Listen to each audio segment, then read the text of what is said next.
So Graham Linehan got arrested at Heathrow Airport in September by 5 armed guards. Armed means guns.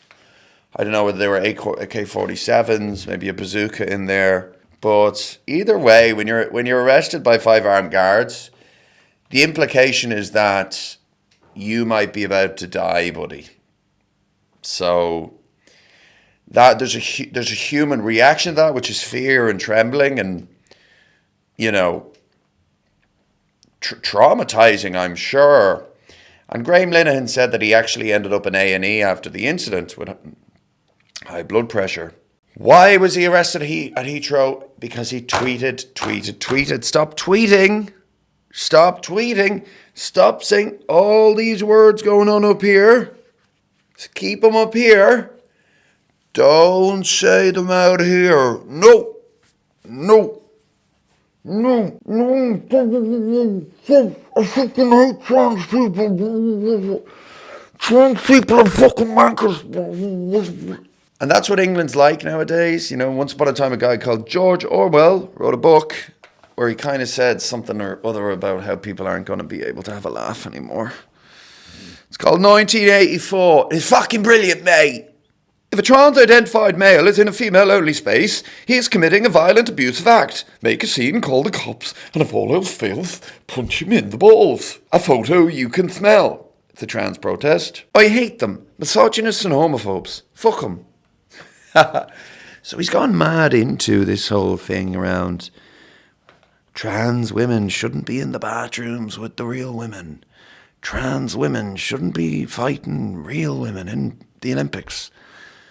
What are the real women going to do?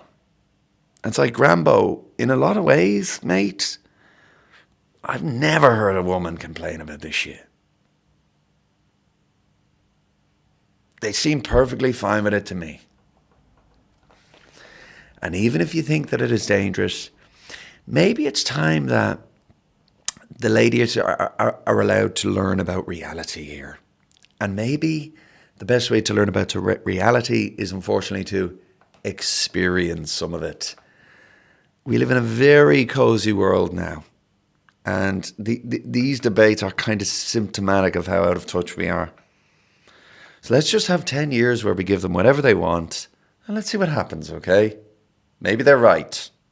Anyway, the point being is that we're now a month after the incident where Grambo was fucking arrested. And what's happened? The Met Police have come out and say, we are no longer investigating non-crime hate incidences.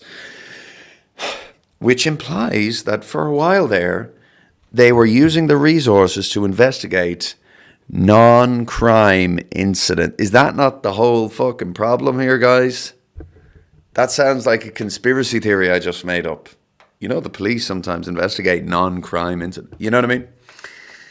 But yeah, I suppose a step in the right direction. Look, it's so interesting that double standards exist in society. I find it really hard to listen to loud eaters. A lot of people are like this. It's called misophonia. I would describe it as triggering.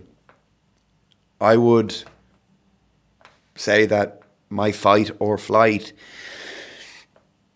response is triggered. I would say that emotionally, spiritually, it makes me feel in danger.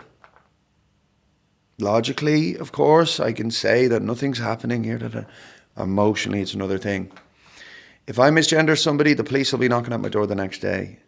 And yet, if I make a phone call this Christmas Day about my Uncle Frank noshing down on some turkey and stuffing, the police would laugh at me. And so that's obviously a double standard. We decide what's okay and what's not okay. Graham Linehan lives in America now. Did he tweet this shit from America? And then he lands in England and they arrest him for tweets that happened 5,000 miles away? That's like, imagine if a Liverpool fan talked shit about Manchester United and then 6 months later they're arrested at an away game at Old Trafford. Like, we kind of decide what's free speech and what's not. Socrates in 399 BC, arrested for and executed for blaspheming the Athenian gods. And we've learned nothing, we've really learned nothing. It is a foreign idea to so many that people should be able to say things we don't like. But most people would support the fact that they should be able to say things that people don't like, because most people say, well, I'm the nice guy and they're the bastards. And most people just cannot say that maybe I'm a bastard too sometimes. And so if everybody's kind of allowed to express themselves, it sort of ensures against kind of a horrible dystopian dictatorship. Last word on this, I would love if the Irish public boycotted Father Ted this Christmas. The Christmas specials are a holiday favourite. Of course, Graham Linehan wrote them. And, we've obviously abandoned much of our great Irish art that is no longer acceptable, Fairy Tale in New York. Let's do the same with Father Ted. Let's just wring out any last remaining drops of joy we can get from the holiday season this year and just make it a totally, totally miserable, hellish mess. And let's just get there. It's accelerationism. Anyway, thanks